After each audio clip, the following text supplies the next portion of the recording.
I am not a morning person, that is for sure. I'm not a night person anymore either. Just the middle of the day? I'm not even really middle of the day. I love a good nap. And the cat jump, like that's how I read. And I read that book in one day.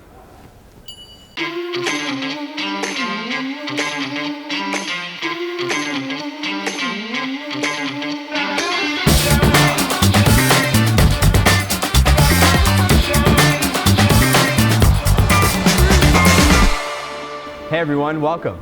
I'm Carlos with Closers Coffee, and today we have Chris Buckner from Mainline. Welcome, Chris. Thank you very much. I'm glad to be here. Thanks for having me.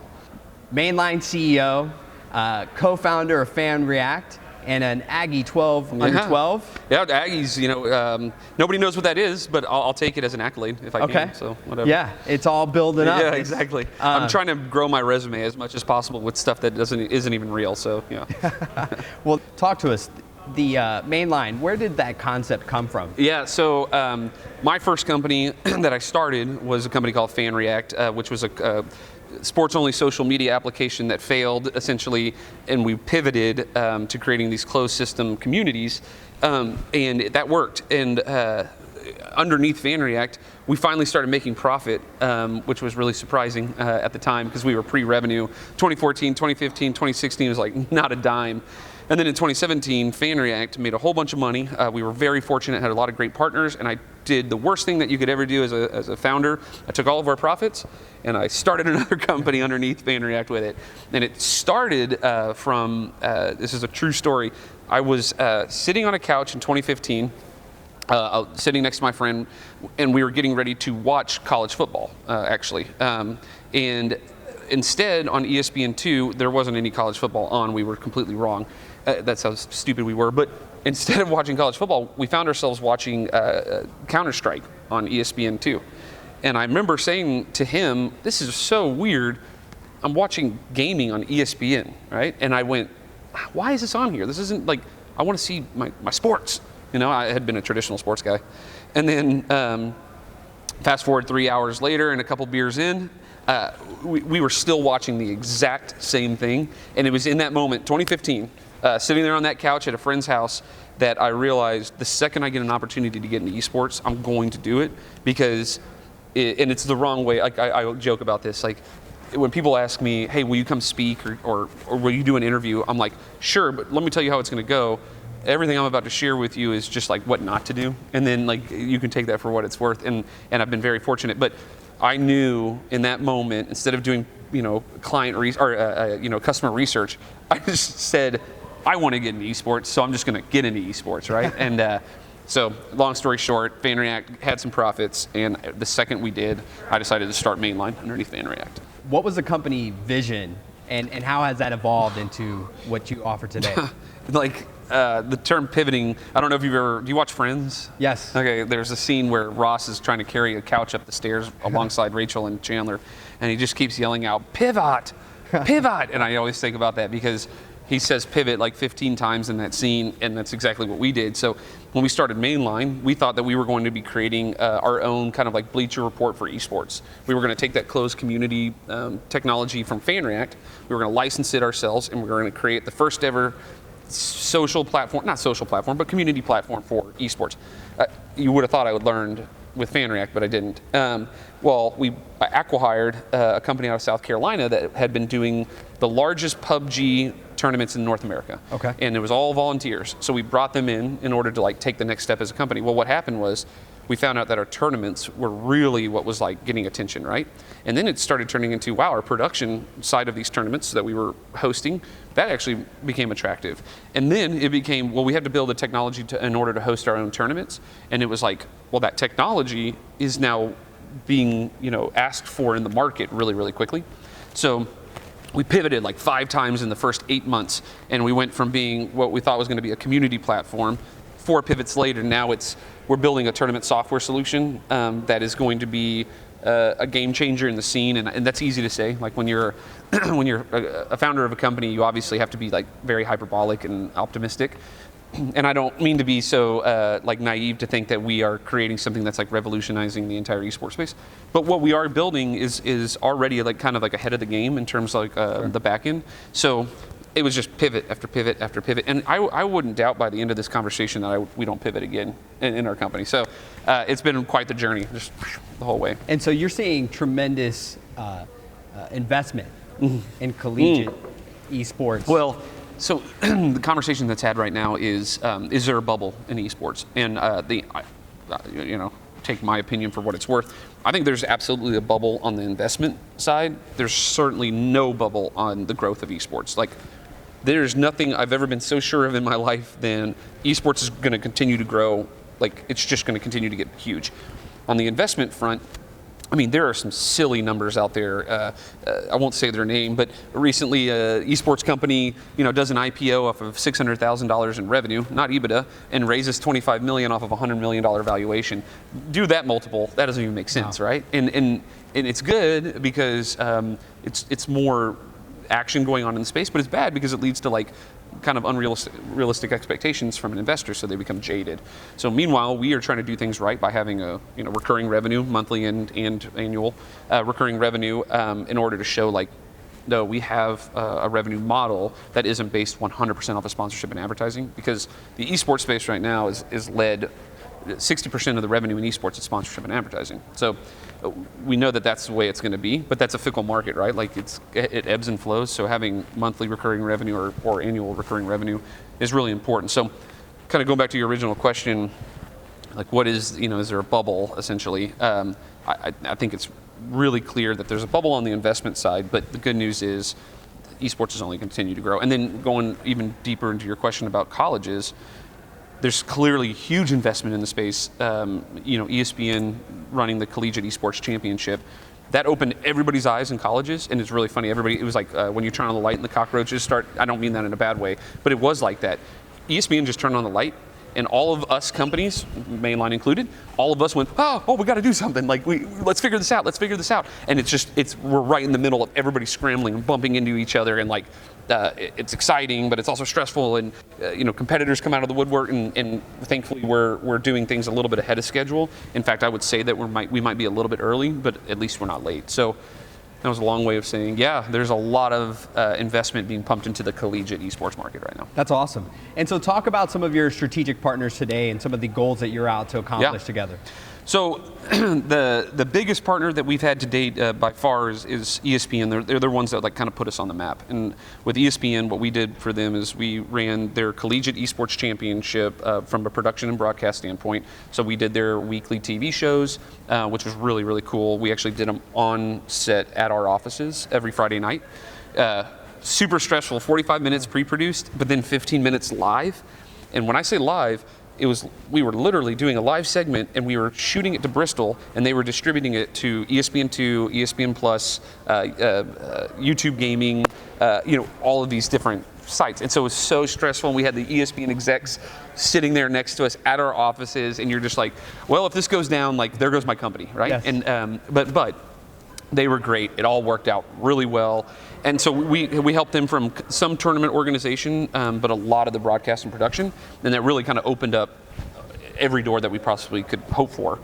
But when it comes to the partnerships with the individual schools, so A&M, my alma mater, was the first partner that we ever had, and that opened the door to a lot of different universities in the SEC, the Big 12, the Big 10. We're trying to get into the Big East right now, where it's really, really cool when, I'll just give like a overview of kind of like our sales process, since this is Closers Coffee. In our world, we know exactly who our target demographic is, right? We know our target market is these universities. Well, there's only a finite number of universities, right? And it's a large number, but it's still finite, like there's a cap, right? And so we had to be very, very strategic in this process. And what's been really eye-opening and cool about this entire experience is, we have a 44% response rate to cold emails, and that's response, not open rate, response rate. We've done over 50 demos just in the first 4 weeks of selling our new product, and so and we haven't had a no. Instead, what we've had is there any way we can do this next semester? So it's been really, really cool. And I'm not saying like we're taking off and we have every school in the entire world, but what we certainly are like just in 5. So to date, after we received our Series A, which we'll probably talk about later, we really have only started our sales process, the real sales process, 5 weeks ago. That's it. Wow. And we've been that lucky. So we proved our model, if you will, with A&M in the spring and with ESPN.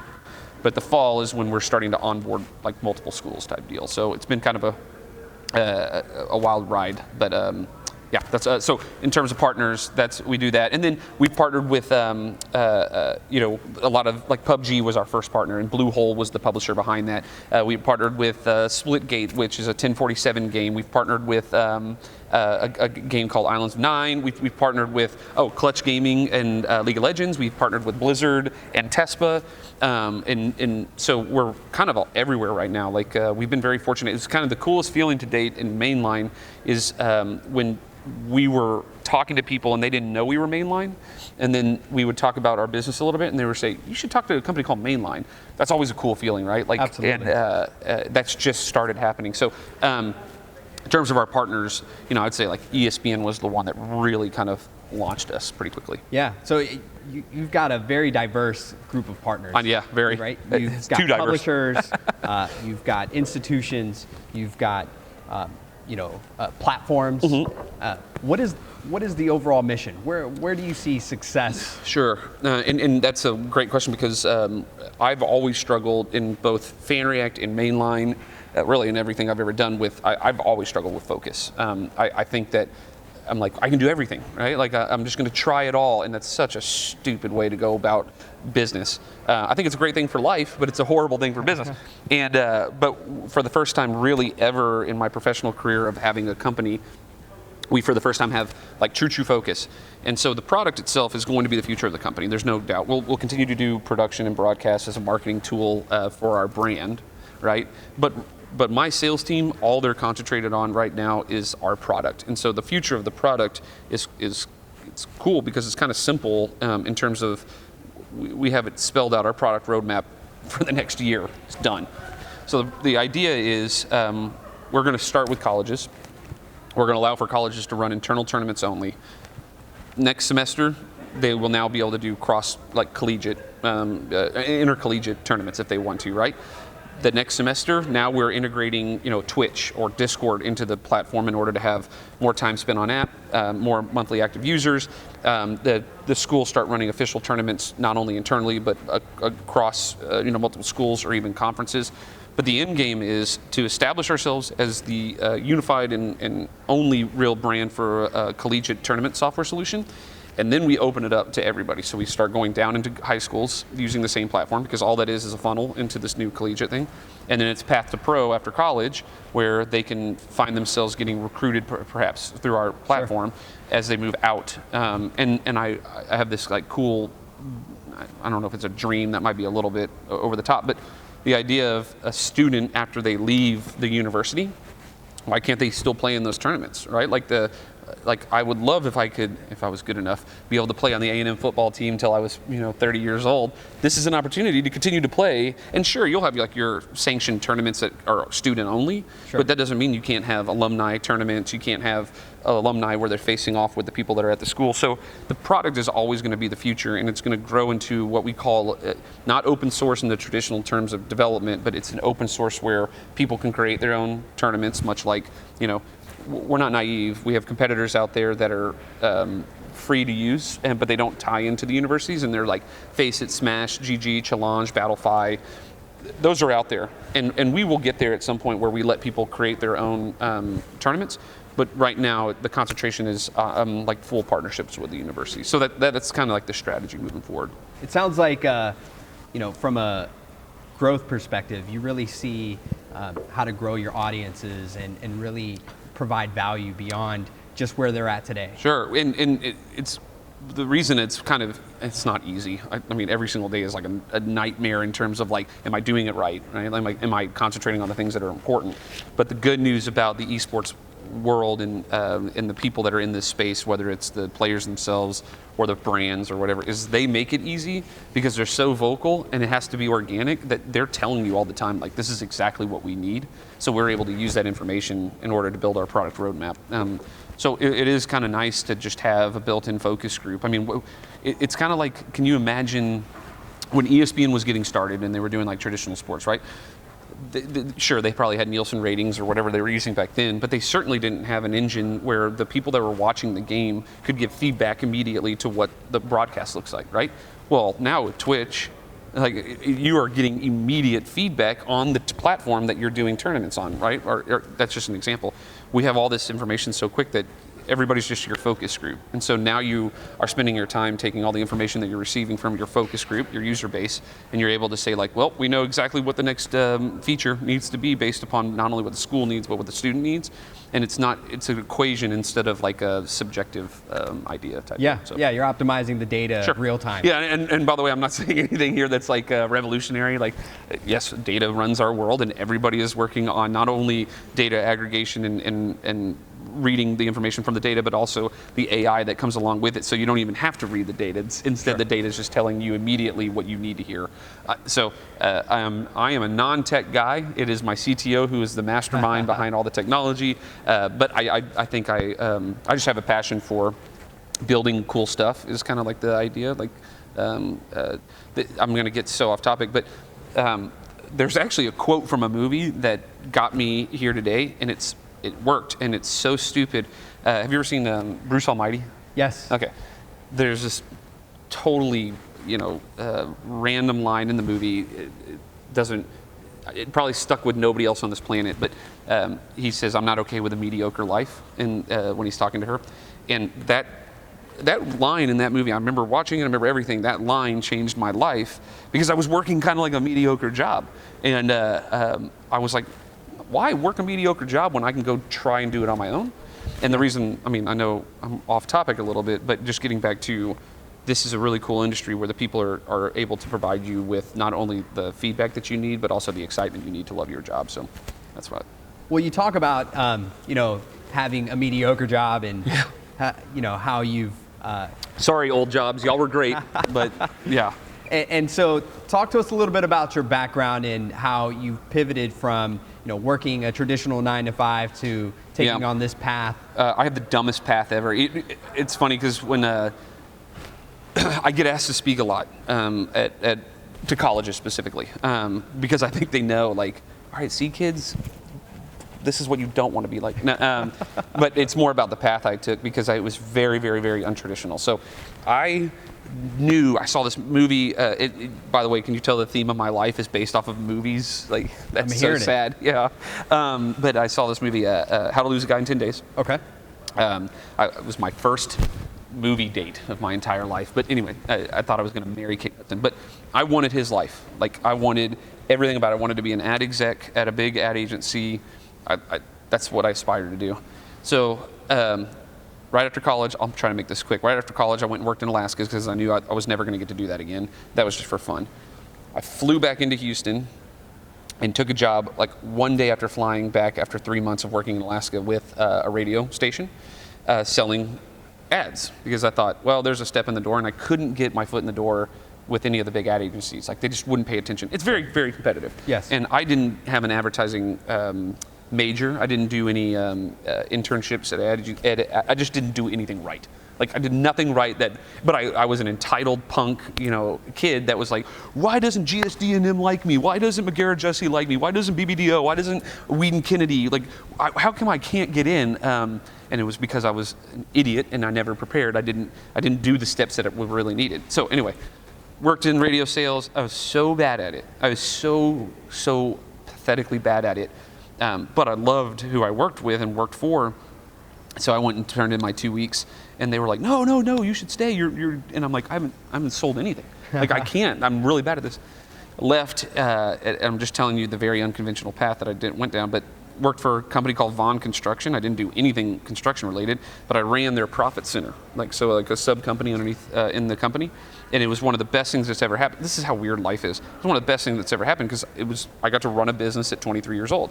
And I had a backing from the parent company, but I had at one point, I think after 5 months, I hadn't talked to anybody in the company. Like, wow. I was, besides my employees.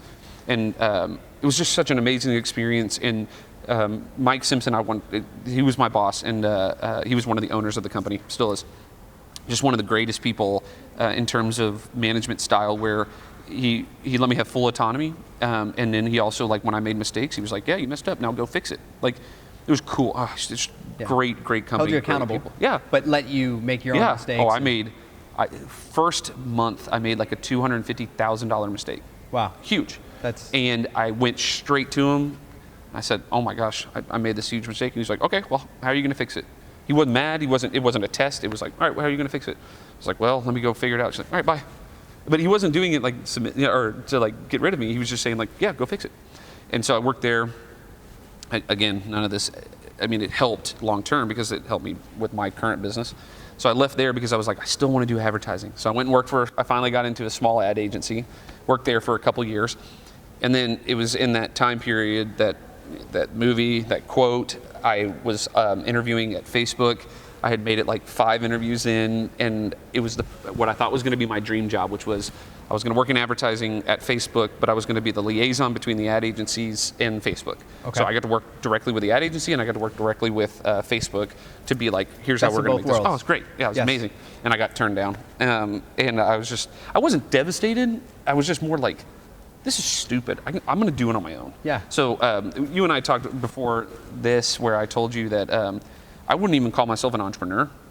I would say I'm entrepreneurial, meaning like I wasn't the kid that was out there trying to run a lemonade stand when I was younger. And I think that gets a bad rep. Like a lot of people say like once an entrepreneur, always an entrepreneur, or like that's the kid that tried to do his own business when he was 5. No, I was an idiot. I was trying to see how much mac and cheese I could eat when I was 5. Like, you know what I mean? Yeah. But and then you fast forward, and I just got tired of kind of like, I got to take these steps like in this process, and I'm working at the small ad agency, which was great, but I knew I was never going to be, the CEO of the company, like ever, right? And so I was like, I'm just going to do this on my own. Again, naive, like, and stupid, but it was in that time span that I just realized, like, if I'm going to do it, I'm going to try to do it on my own, and I've gotten really, really lucky. Like over the top lucky, and I mean hard work. I like to work hard, but there's no doubt that I've been pretty lucky. What was your biggest learning with your first startup? I'd like to think that I failed fast, maybe not fast enough, but the story that I do like telling everybody is, it was kind of like the life-changing moment. In June of 2016, we were running out of our seed funding. I hadn't paid myself in 4 months, like a dime, and it was going to fail. And I kind of threw a Hail Mary last second to a new investor, potential new investor, who got interested. And kind of last second, he calls me. He's like, "Hey man, I'm really sorry. I remember everything. I was standing in my room. I was looking out this window. It was raining outside. It's just like in a movie, a really, really terrible movie. But I'm looking, and he calls and he says, "I'm really sorry, man, but your previous investors just aren't going to make it worth it for us. So like we're going to have to pass." And I'm just like, what am I going to do? Like I'm a failure. And which is so stupid because startups fail, like that's the thing. And anyway, but I refused to fail. So I was sitting there crying, called my dad, and I was like, "Oh, company's going under." And my dad, being my dad, he was just like, "Get over it. Either go fix it or go start something else. Like, who cares? Like, you're young, you're driven. Like, fix it." So I got off the phone. Felt like such a little baby, or another B word, and I called the investor who was interested, and he didn't know, but I had our old investors already on the line, and I just said, "Hey guys, let's work this out. This is my life. I want to make this happen. We can't let this company go down the drain, and we clearly see that there's something happening here." So they agreed on this phone call, like, "All right, let's meet in Austin, let's go to dinner, and let's see if we can figure this out." And we went to dinner, and they like got along so well, and they knew everybody together that they finally worked out this deal where it was like, okay, you're actually going to keep part of the company, but we're going to take a majority of the company. And meanwhile, there's another learning. I'm just sitting there rolling like this. So the company's going to survive, right? And meanwhile, they're like, "Yes, but all your equity is ours." You know what I mean? Like, I had no idea. I just cared about the company, continuing. On the investment side, or like the ownership and the board structure and all that, I was stupid and giving away way too much of my company up front for at least getting rid of some of the risk associated. We got in 2014 we got our $350,000 worth of seed funding. That was our very, very first money that we got in. And I gave up like half of the company at that time for $350,000 in seed funding. That's absurd. Fast forward, I'm in Mainline, I'm in my Series A. You can probably guess how much I've been diluted since that time, because Mainline being a subsidiary of FanReact, the ownership stays the same because technically it was a part of FanReact. Sure. And sure, it becomes this new company. But anyway, my biggest learning, my biggest lesson I guess I learned is just like, it's your company, like hold on to it. You know what I mean? Like, and then the second thing I would tell every single person is like, boy, if you don't want a roller coaster like lifestyle, don't do a startup.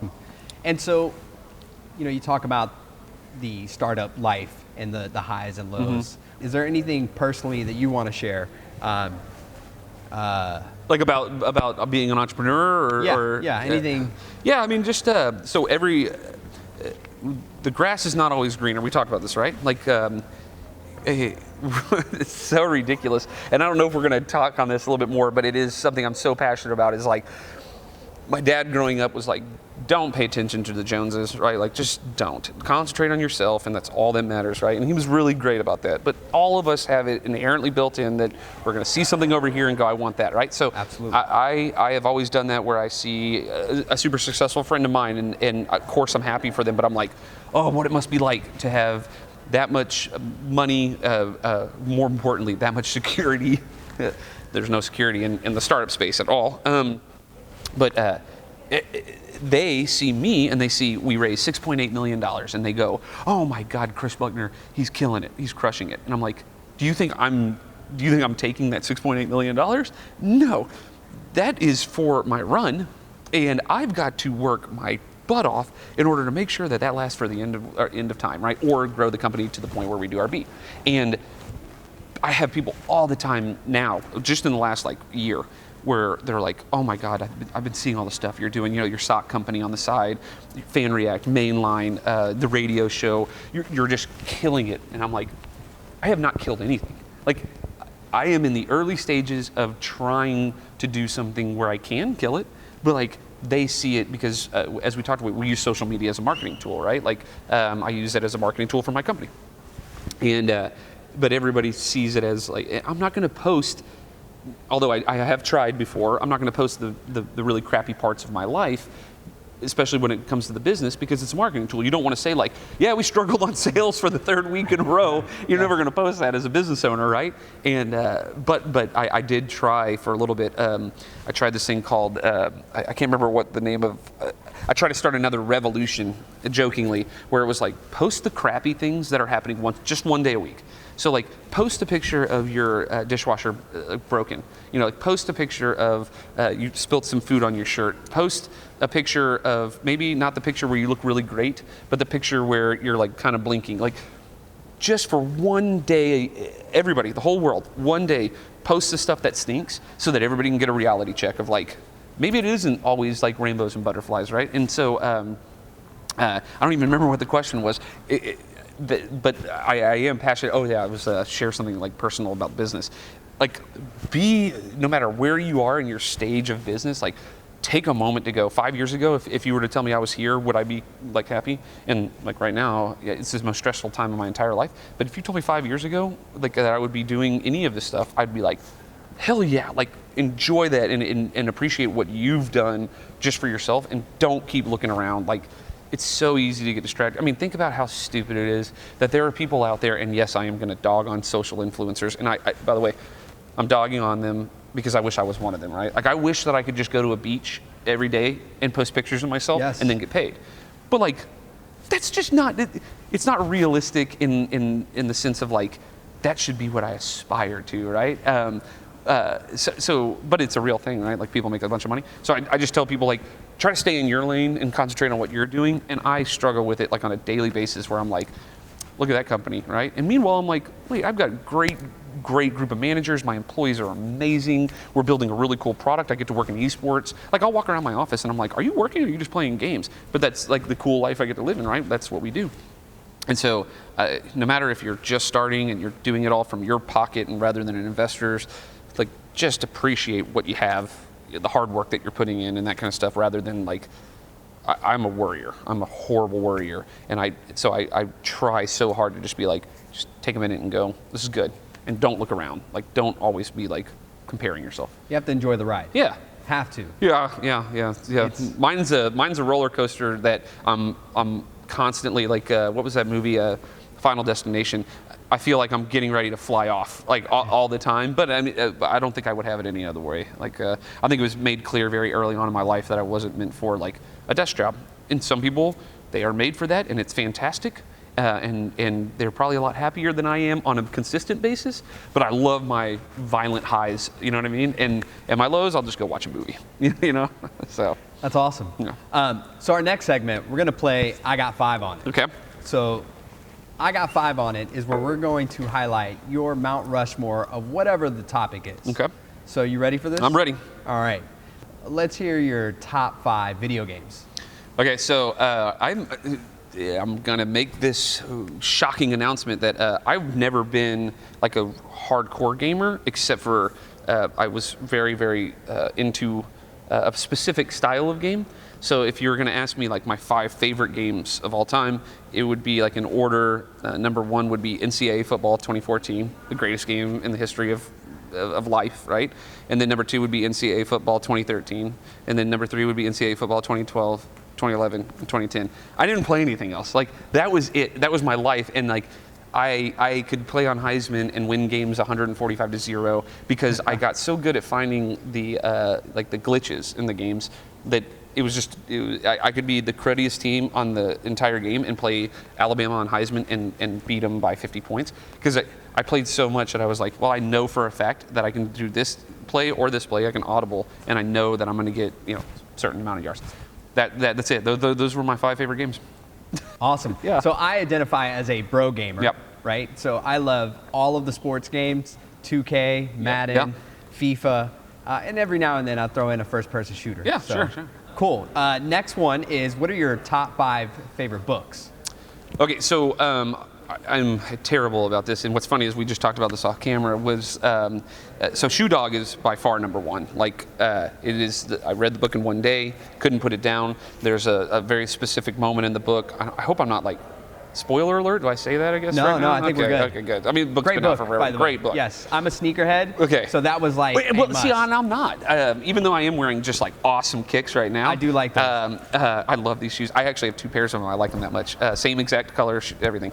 I don't give a crud about shoes, but it's the way that he grew his business, where he just went like all in all the time. Like, everything was, what's the next step? What's the next step?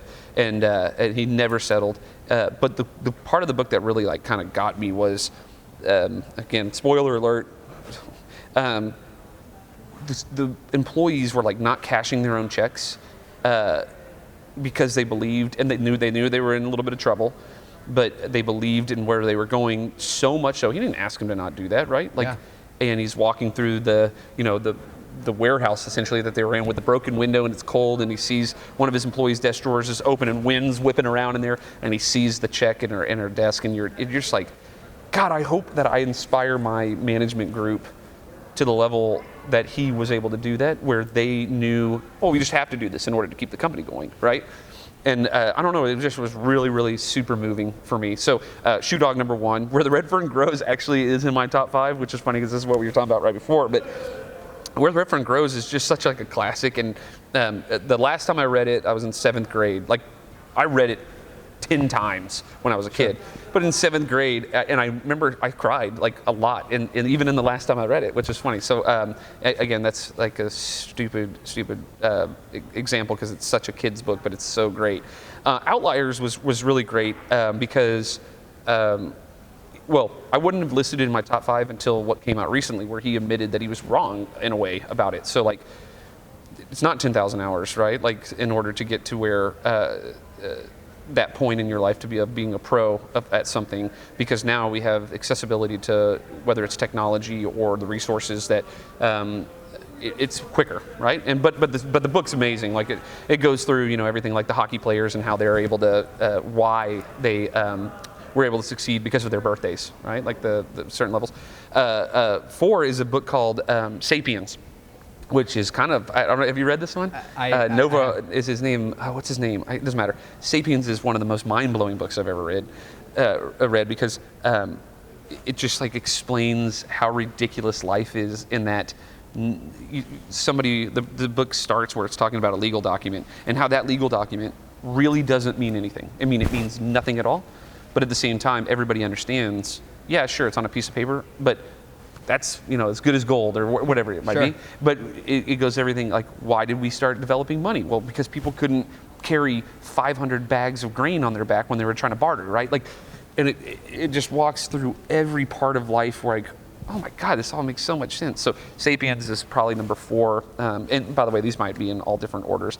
And then probably number 5 would be something that reminds me, I know Where the Red Fern Grows. By the way, you can tell I'm not like pro reader in the sense that the books that I choose are like very inspirational and life-changing and all that stuff. I like the ones that make me like a little bit nostalgic, but like, I don't know, maybe going back to something like when you were a kid and there was this one, do you remember The Stinky Cheese Man? Do you remember that book? No, okay. It's so stupid. And it was like this book that for the rest of my life, every time I see it, the cover is iconic, all this kind of stuff. But it's a book that reminds me of my childhood, and so that's probably not the answer you were looking for, but it's always one that sticks out to me. Yeah, we got to have the nostalgia. Yeah. Right? And what's funny is I hate nostalgia. Like, I don't like looking at old pictures, but I don't mind feeling the nostalgia of a book. But old pictures bother me. I hate it.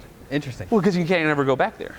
Very true. Like you see maybe my pictures from college, and I'm like, oh my God, I remember how awesome that was, and I'll never have that again. I mean, I'll have 2 beers nowadays, and I'm like, well, looks like I'm not going to be productive tomorrow, and then I'm looking at a picture of myself where I was like, I think I had like 44 beers that night, you know what I mean? Like, Absolutely. and you go, I'll never have that ever again. And I know this is my problem. I should be looking at the future of like, oh, I'll have kids and I'll get married, and those are the things that matter. I'm like, no, I want those beers. I want to be able to shotgun a beer. But yeah, so anyway. Our next segment we call Let's Get Loose With It. Okay. And this is all about just kind of giving us some off-the-cuff answers. So good, yeah. Hope you have the beep button ready. So tell us, what's your favorite karaoke song? So I used to be proud of this until I grew up, and now it's not something I don't think I should be very proud of, but I secretly am. I actually have a go-to that is, no matter what, no matter where I am, I do it, and I actually do it with my best friend. That sounds weird, but shout out to best friend. Yeah, Andrew Smith, best friend in the world. He's my brother. But we do this. Forgot About Dre, right? Okay. And he's Dr. Dre, and I'm Eminem, and we do it everywhere we go. Matter of fact, when we're in Denver, we'll probably find a karaoke bar and try to do it, because when we do it, I'm not saying that we're like really great, but I do impersonate Eminem. Like, I try to get like really down to the level that it's like, oh, and it has gotten to the point where like usually when we go do somewhere, the crowd, when I hop into the Eminem part, is like, oh, that's not bad. You know what I mean? Like, you can see them go, okay, that's not, and I'm not bragging, by the way. I've honed this to the point that we go to this bar here in Houston called Christian Tailgate. Used to go there all the time. And every single Friday night that we went, I always got at least a free drink from the owner after we did the song. So that means something. Oh, it does. And if it was a really good night, like if the crowd was really good and we killed it, we'd get an open tab. Wow. Oh yeah, it was amazing. And when you're 25, 26, 27, getting an open tab, from singing a song was like, I am God. You know what I mean? Yes. And we haven't done it probably in over a year, but we'll probably try to find somewhere in Denver just to like, for nostalgia's sake, to go do it. But Forgot About Dre, no questions, every single time. That's the first one that I'm doing, and then I might do like a Bohemian Rhapsody if I have time. Okay. Yeah. I throw mine in real quick. Yeah. Mine is Return of the Mac. Oh, okay. Wow. Yeah. Right? Yeah. It's just Return a classic. of the Mac. Oh, you know. I wish I had a voice. That would have been awesome. So next question on Let's Get Loose With It. Tell me an embarrassing childhood story that just resonates. Well, I'll call college childhood. Is that okay? College childhood? Yeah, that's okay. Fair. There was a girl that I dated. There was a girl I was really into. This is my, God, it must have been sophomore, junior year. I just turned 21, so whenever that is. And I had gotten invited to a crush party for her, Tri-Delts. Shout out to them, I guess. I don't know why, but anyway, this girl, her name's Katie. I was really, really into her, like super into her. I don't even think she knew I existed. You know what I mean? Like, and she had actually dated a couple of my friends, which looking back, I'm like, oh, this is so bad. Anyway, got invited to a crush party, and I was dancing with her at, I think it was called Salty Dog is the name of the bar in College Station. I don't even know if it's around anymore, but we were dancing, and I'm not a good dancer at all, like, especially if it comes to, like, what do you call it, like, Your club music. Yeah, club Yeah. music. I don't even know what I'm doing. I'm like, what do I do with my You're hands? improvising, yeah. And so I was, and this is not inappropriate. We weren't like dancing inappropriate, but I was behind her during a part of the song, and I was just like kind of doing this, like, yeah, what am I doing type thing, and I was chewing gum, and I felt a like strand of her hair, like just happened to like make it like kind of like graze against right here, and just like when I was fishing in Alaska, it was like a lure to a fish, right, to a salmon. This piece of hair perfectly just captured that gum, and it just went whoop, right out of my mouth and into her hair, and it like went like into her hair, and I was like, oh my god. So I like tried to like, without her really noticing, I tried to get it out, and then she realizes kind of what's going on, and she was such a sweetheart. She was like, oh no, did you get gum in my hair? I'm like, yeah, I'm so sorry. And she was like, no big deal. And she puts her hair over it, whatever. And it just got way worse. And then to the point that I ended up going up to the bar and I asked for 2 handfuls of ice. And the guy was like, what the hell do you need ice for? And I said, well, and he's like, did you get gum stuck in a girl's hair? Because like, why would you be asking for handfuls, not like a cup or anything? I was like, yeah. Long story short, the next day she had to cut it out. But we ended up dating. Like 2 weeks later, we started dating. And so the joke I always made after that was I would go to bars and just take gum and throw it in girls' hairs when I was trying to find a date. But it was horrifically embarrassing because like I could see the moment before it all happened. It was like flashing before my eyes of, well, there goes my chance with her getting gum. Like, and it was, I tried to pull on it and stuff. Oh, it was so bad. Very embarrassing. But you got a second date out of it. I did, yeah. We dated for like 3 months or 4 months. So, I mean, I guess it paid off. I don't know. Yeah. Well, hey, man, thank you so much for being with us. We really appreciate you sharing everything, giving us an overview of the company, giving us some insight into you as an entrepreneur. Really interesting personal life, right? Yeah, no, absolutely. It's been great. Thank you so much, and thank you all for tuning in. We'll catch you next time.